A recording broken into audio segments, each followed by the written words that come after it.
I will say, not to our betterment, this has always been a very segregated city. And there are really 3 Chicagos now, arguably 4, including the Asians: white Chicago, black Chicago, Latino Chicago, and Asian Chicago. And the Latino population in Chicago is very interesting to me, and I think deserves a closer look. Long story short, they come to play. They come here, they start working. They're not part of this grievance culture, victimization culture. They open auto body shops, brake shops, restaurants, financial service offices, a million different things. And it's really funny. I mean, some black people will sit down and tell you what a model the Latinos are. I got a talking to from a 50-something retired Chicago school teacher on the South Side about that, and she greatly admires their enterprise. So, you know, there's just a lot to look at here. And I think the Latino population is kind of a quiet success story that, again, is built and based on old-fashioned values. I moved into Bridgeport, which is the old Irish neighborhood from where 5 different Chicago mayors have come. I would go out in the late afternoon to take walks after doing writing and interviewing, and I found myself one day, I'm like, where the hell am I? I'm in the ass end of nowhere. I was at like 39th Street in Kedzie, right up against a freight yard, and then I noticed a little neighborhood commercial district, and I look around and I start noticing what's actually there, and there's like 12 different businesses, all Latino owned, you know. Financial services, taquerias, restaurants, and this is in the middle of COVID. But people are out there, they're working, customers are there, they're lining up to buy things. It's like this thriving sub-economy, but it's not going to be a sub-economy for much longer here in Chicago. And, you know, and Latino parents are increasingly sending their kids to the public charter schools. I always make sure to call them public charter schools because they are part of the public school system.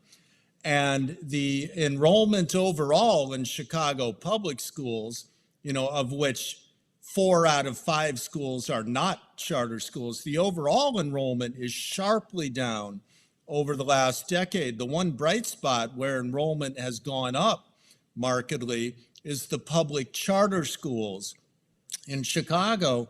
And there's a reason for that. Parents and students are voting with their feet. But what has happened?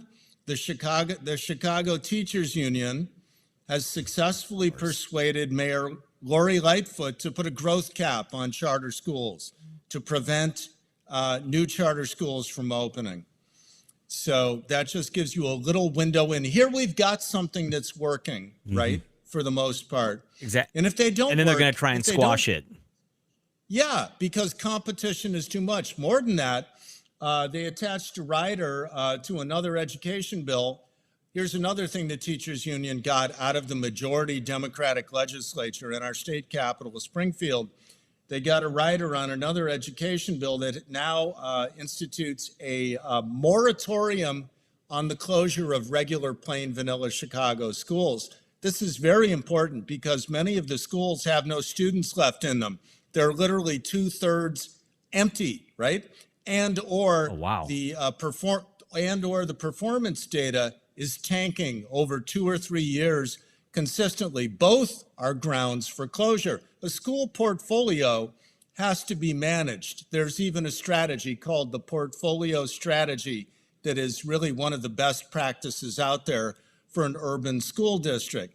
And you've got to be able to shut down low-performing schools. Now we have a moratorium preventing that. It's just, you know, it's contrary to everything. Give us an outline of maybe the bullet points or the lead bullet points anyway of what Chicago can do. And I'm sure that can serve as a model for any American city that's suffering from these same things. Mm-hmm. Absolutely. The first issue is decidedly non-sexy and old-fashioned. Political leaders have to use their bully pulpit to speak out about the importance of parenting and about the responsibility parents have for the lives that their sons lead. And that's directly related to violence. Number two on violence, foot patrols, like massive foot patrols, rebuild trust between the community and the police. The foot patrols need to be targeted to high crime neighborhoods. Track the data, see if it helps make a difference, but you've got to give it time. It's a long game. In the courts, bail reform has to be reformed. In other words, we now have low cash or no cash bail for violent criminals. That's a total perversion of what bail reform was sold as. It was supposed to be for first-time nonviolent offenders. Let's get back to that. Number two, in criminal justice, let's do away with sweet plea deals, right? You should not be giving a man who raped a woman on the public transit probation, because then he's going to go out and commit a similar crime again in a few months. That actually happened here. I would say in public education, we need to give charter schools, public charter schools, room to grow. We need to have school vouchers. In Illinois, we sort of have pseudo vouchers. It's not bad. It's a lot better than nothing. We have a state income tax credit of 75%. So if I give $1,000 to this state program that then shovels the money through scholarship granting organizations to minority kids so they can go to Catholic schools or Muslim schools or Jewish schools, that's a really good thing. And I get a great state income tax credit if I give that money. That's a great thing. So we have a 5-year pilot program on that about to expire. It needs to be turned into a permanent program, and they need to raise the authorization ceiling. Our billionaire Democratic governor twice has tried to kneecap that program. Not good. So those are a few things on education.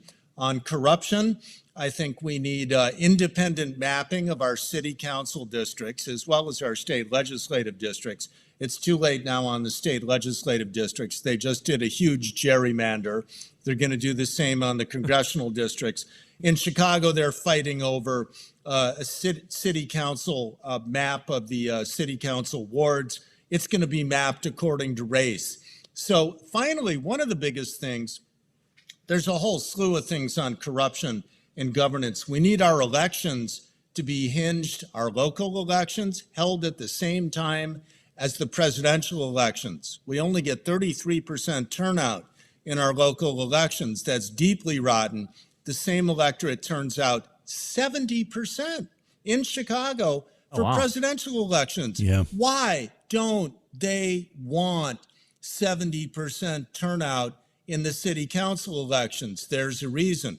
The wrong people will be voting. Too many of the people who are not controlled. So we need independent mapping of our wards. We need to change our election dates. We need term limits for the mayor and city council. We also need to greatly reform public contracting. We need outside independent expert panels of out-of-towners actually deciding who gets the contracts. Public contracting here has been the basis for a couple of centuries of corruption. The first bid rigging convictions were in the 1800s in Chicago, and it's still happening. You talk about doing the same thing over and over. But then finally, we've got to get to the way we talk about race, guys. If I had to pick one thing, it would be let's, elect a class of leaders who can say out loud what people say out loud all the time in Black neighborhoods and Latino neighborhoods. Equity is not something that's programmatic. Equity is not a door prize, right? You can't pass it out. Equity is earned. Now, equity doesn't have to mean that you own a business or you own your home, although those are two great things to own. Equity to me means you at least own the future of your life, right? The plan for your life. And along with that, then we talk about race, honestly, right? And we say what black people say on the South Side and West Side, more mothers and fathers need to be there for their kids, raising them right. This has to do with everything. It has to do with violence, and it has to do with education and careers. So, we've got to get over ourselves. Us white people need to interrogate our whiteness, to use the words of the anti-racism trainers. But guess what? We need to interrogate our whiteness in a different way. Our whiteness is about being scared. It's about walking around on eggshells. That has to stop.